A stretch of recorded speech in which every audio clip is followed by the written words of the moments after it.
नमस्कार विद्यार्थी मित्रों, हिंदी अध्यापन चैनल में आप सभी का बहुत बहुत स्वागत है। अब तक हमने 9वीं और 10वीं के सिर्फ वीडियोस देखे हैं। आज हम देखेंगे 8वीं के अध्यापन वीडियो। ये अध्यापन वीडियो की शुरुआत हम 8वीं की पहली कविता हे मातृभूमि से करने वाले हैं। इस कविता के कवि हैं रामप्रसाद बिस्मिल जी, जो महान स्वतंत्रता सेनानी थे। हमारे भारत के स्वतंत्रता संग्राम में जिन्हें फांसी की सजा हुई थी, जिन्होंने काकोरी कांड में सक्रिय सहभाग लिया था, उनका परिचय हम देखते हैं। जिनका जन्म हुआ है शाहजहांपुर उत्तर प्रदेश में 1897 में और जिनकी मृत्यु हुई है गोरखपुर उत्तर प्रदेश में 1927 में। रामप्रसाद बिस्मिल जी सिर्फ स्वतंत्रता सेनानी नहीं थे, तो वो एक उच्च कोटि के कवि थे, वो एक साहित्यिक थे, वो अनुवादक भी थे और बहुभाषाविद थे। बहुभाषाविद यानी बहुत सारी भाषाएं आने वाले या एक से ज्यादा भाषाएं आने वाले, उसे कहते हैं बहुभाषाविद। और अनुवादक यानी किसी एक भाषा से दूसरी भाषा में अनुवाद करना, इसे कहते हैं अनुवादक।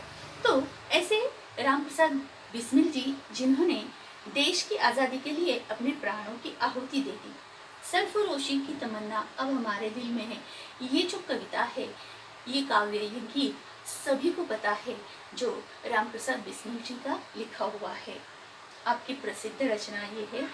बिस्मिल उपनाम के अतिरिक्त आप राम और अज्ञात के नाम से भी लेख और कविताएं लिखते थे।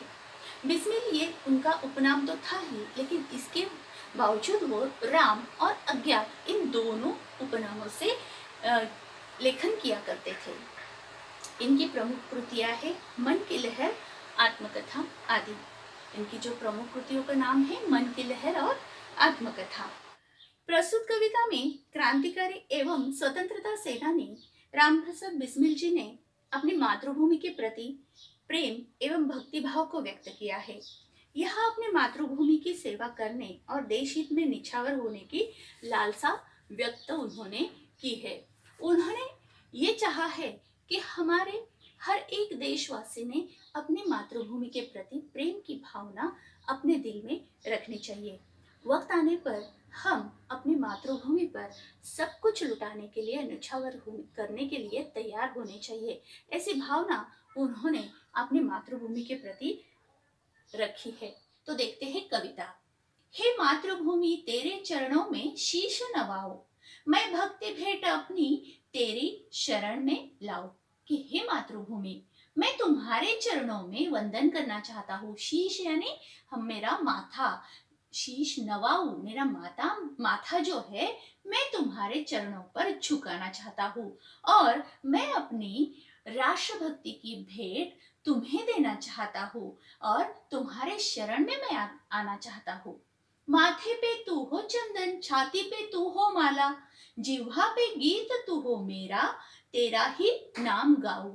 हे मातृभूमि, मैं माथे पर तुम्ही को सजाना चाहता हूँ। तुम्हारी ही धूल को मैं माथे पर चंदन के रूप में लगाना चाहता हूँ। मेरे छाती पर अगर कोई माला हो, मेरे हृदय पर कोई आसनस्थ हो, तो वो तुम्ही होनी चाहिए। मेरे जिह्वा पर किसी का नाम हो, जिह्वा यानी मेरे मुख में, मेरे जीभ पर किसी का नाम हो, तो वो तुम्हारा ही हो। मैं तुम्हारे ही गीत गाना चाहता हूँ, मैं तुम्हारा ही नाम गाना चाहता हूँ। आगे जाकर कवि कहते हैं, जिससे सपूत उपजे श्री रामकृष्ण जैसे, उस धूल को मैं तेरी निज शीश पे चढ़ाऊं।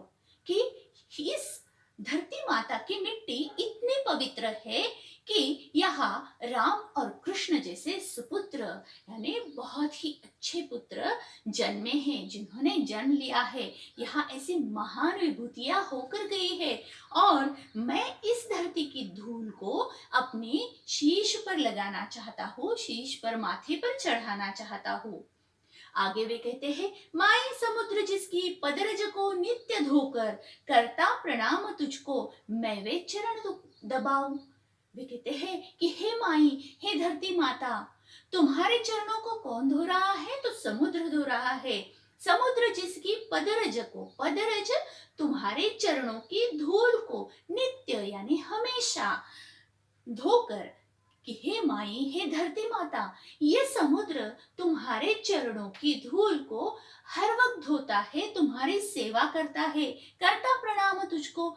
और ये समुद्र तुम्हारे चरणों की धूल को धोकर तुम्हें प्रणाम करता है, और मैं भी वो पवित्र चरण दबाकर तुम्हारी सेवा करना चाहता हूँ। ऐसे कवि कहते हैं।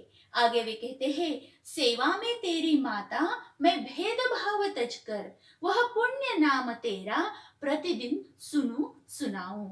कि हे माते, हे धरती माता, मैं तुम्हारी सेवा में कोई भेदभाव नहीं करना चाहता हूँ। मैं पूर्णतः से मेरी सेवा तुम्हें प्रदान करना चाहता हूँ, तुम्हारे प्रति मैं समर्पित होना चाहता हूँ।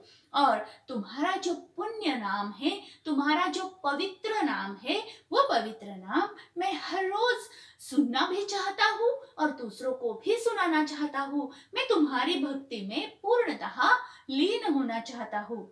और आखिर में वे कहते हैं, तेरे ही काम आऊं, तेरा ही मंत्र गाऊं, मन और देह तुम पर बलिदान मैं जाऊं। मेरा जीवन, हे धरती माता, मेरा जीवन तुम्हारे काम आना चाहिए, तेरे ही काम में आऊं, कि तुम्हारी सेवा करते करते ही मेरा जीवन बीतना चाहिए, तेरा ही मंत्र गाओ। मैं जिंदगी भर तुम्हारे ही गुणगान करना चाहता हूँ, तुम्हारा ही मंत्र गाना चाहता हूँ। मन और देह तुम पर बलिदान में जाऊं। मैं अपने मन से और देह से, शरीर से भी तुम्हारे काम आना चाहता हूँ। तुम पर कोई अगर संकट आए तो मैं अपना खुद का बलिदान देकर भी तुम्हारी सेवा करना चाहता हूँ। मैं तुम पर न्यौछावर होना चाहता हूँ। इस तरह से कवि ने इस कविता के माध्यम से अपनी मातृभूमि के प्रति राष्ट्रभक्ति की भावना हमारे सामने रखी है। बच्चों, तो ये कविता का सरल अर्थ था। हमें क्या करना है कि इस कविता का अर्थ हर एक 2 पंक्तियां लिखकर उसके नीचे उसका भावार्थ लिखना है, सरल अर्थ लिखना है, जिससे हमें इस कविता का जो स्वाध्याय है वो छुड़ाने में सहायता होगी। अब हम बढ़ेंगे स्वाध्याय की ओर। इस कविता के स्वाध्याय में सबसे पहले आता है कल्पना पल्लवन। अब ये कल्पना पल्लवन क्या है? जिसका विषय हमें दिया है कि मातृभूमि की सेवा में जीवन अर्पण करना प्रत्येक मनुष्य का कर्तव्य है। इस कथन पर अपने विचार लिखो। तो अपनी कल्पना से अपने विचार सामने रखना, इसे कल्पना पल्लवन कहते हैं। तो हम अपने विचार से कैसे लिख सकते हैं? तो पहले मातृभूमि के प्रति हमारा क्या कर्तव्य है। कर्तव्य यानी क्या होता है कि जिस काम को हम किसी के दबाव के बिना अपनी स्वेच्छा से, अपनी खुद की इच्छा से करते हैं, उसे हम कर्तव्य कहते हैं। कि जो अनिवार्य होता है। हम कर्तव्य किन किन लोगों के लिए करते हैं? हम अपने माता पिता के लिए कर्तव्य करते हैं, हम अपने रिश्तेदारों के प्रति कर्तव्य निभाते हैं। उसी प्रकार हमारे मातृभूमि के प्रति भी हमारे कुछ कर्तव्य होते हैं, क्योंकि हम अपने माता पिता के पास जन्म लेते हैं, छोटे से बड़े होते हैं, तो उनके प्रति हमारा कर्तव्य होता है। उसी प्रकार जिस मातृभूमि में हम जन्म लेते हैं, उसकी परंपराएं, उसकी संस्कृति, वो हम पर हमेशा संस्कार करती रहती है।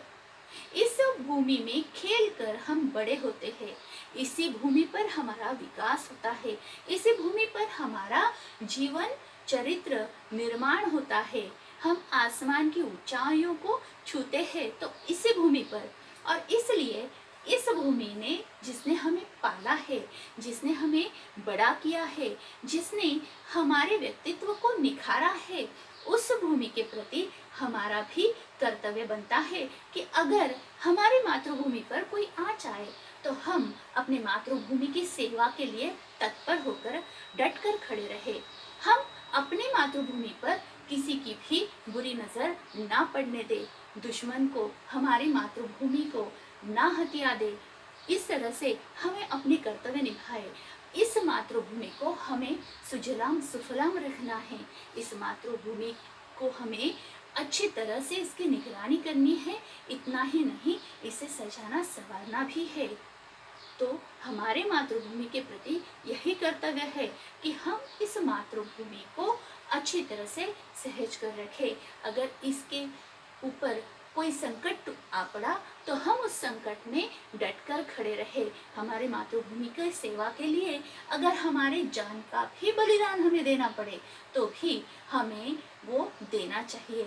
इस प्रकार हमें अपनी मातृभूमि के प्रति कर्तव्य निभाना ही चाहिए। हर एक नागरिक को निभाना चाहिए, किसी एक को नहीं, तो हर एक नागरिक को अपने मातृभूमि के प्रति कर्तव्य निभाना चाहिए। सूचना के अनुसार कृतियां करो।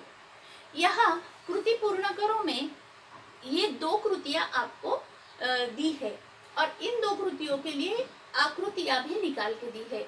ऊपर आपको प्रश्न दिया है और नीचे इसकी जानकारी लिखना है। यहाँ 2 बक्से दिए हैं। बच्चों, जब आपको कृतियां करनी है तो कृतियों के लिए आकृति ही निकालना अनिवार्य है। उसके बाद एक बात ध्यान से रखिए, आकृति पेंसिल से नहीं पेन से ही निकालनी है। अब आपको लगता है कि अगर ये आकृति बहुत छोटी हो रही है, हमारा उत्तर तो बड़ा है, तो पहले उत्तर लिखिए और बाद में उसकी बाजू से आकृति निकालिए ताकि आपका उत्तर उस आकृति में समा जाए। अगर आपने आकृति नहीं निकाली तो आपके मार्क्स कट जाते हैं। तो सबसे पहले कृति है कि मातृभूमि की विशेषताएं। अब यहाँ 4 विशेषताएं लिखनी है। तो यहाँ कौन कौन सी विशेषता हमें दिखाई देती है इस कविता में? तो यहाँ जिससे सपूत उपजे श्री राम कृष्ण जैसे, इस मातृभूमि में श्री राम और कृष्ण जैसे सुपुत्रों ने जन्म लिया है। उसके बाद समुद्र जिसकी पदरज धोकर कि जिसके पदरज जिसके चरणों की धूल कौन धोता है? समुद्र धोता है, ये दूसरी विशेषता। उसके बाद करता प्रणाम तुझको, वो समुद्र क्या कर रहा है? धरती माता को प्रणाम भी कर रहा है, ये तीसरी विशेषता। और चौथी विशेषता कौन सी है? वह पुण्य नाम तेरा। इस मातृभूमि का नाम कैसा है? बहुत पवित्र है, बहुत पुण्यवान है। तो इस तरह से हमारी ये 4 विशेषताएं है। यहाँ हमें क्या दिया है कि कवि मातृभूमि के प्रति अर्पित करना चाहता है। क्या अर्पित करना चाहता है? अपना तन और मन दोनों ही, ये मन और देह तुम पर अर्पित करना चाहता हूँ, यानी मैं अपना मन से भी तुम्हारा होना चाहता हूँ और अपना शरीर भी तुम पर बलिदान करना चाहता हूँ। इसके बाद यहाँ कविता की पंक्तियां पूर्ण करो, सेवा में तेरी और बलिदान में जाओ। यहाँ रिक्त स्थान दिए हैं, यहाँ सीधे सीधे आपको कविता की पंक्तियां लिखनी है जो मुझे बताने की जरूरत नहीं। आगे है कृतिपूर्ण, एक शब्द में उत्तर लिखो। कवि की जिह्वा पर इसके गीत हो। किसके गीत हो? कवि मातृभूमि के चरण धोने वाला, मातृभूमि के सपूत, प्रतिदिन सुनने सुनाने योग्य नाम, मातृभूमि के चरणों में इसे नवाना है। अब इन सभी वाक्यों का उत्तर लिखना है, प्रश्नों का उत्तर लिखना है केवल एक शब्द में। और उत्तर क्या है वो भी आप भलीभांति जानते हैं, मैं उत्तर नहीं बताने वाली, उत्तर आपको खोजना है। किताब में से आपको स्वाध्याय पूर्ण करना है। नीचे भाषा बिंदु दिया है, निम्न विराम चिन्हों के नाम लिखकर उनका वाक्य में प्रयोग करो। यहाँ मेरा विराम चिन्ह के संबंधित जो वीडियो है उसके लिंक मैं डिस्क्रिप्शन बॉक्स में आपको देती हूँ, वो वीडियो आपको देखना है और फिर उसके बाद विराम चिन्हों का नाम लिखकर उसका वाक्य में प्रयोग भी करना है। बच्चों, उपयोजित लेखन हम अगले वीडियो में देखेंगे। तब तक आप इस कविता को अच्छी तरह से समझ लीजिए, इसकी स्वाध्याय का अध्ययन कीजिए और उसे छुड़ाइए। अब भेंट होगी अगली वीडियो में। इस चैनल को सब्सक्राइब और लाइक करना ना भूलें। धन्यवाद।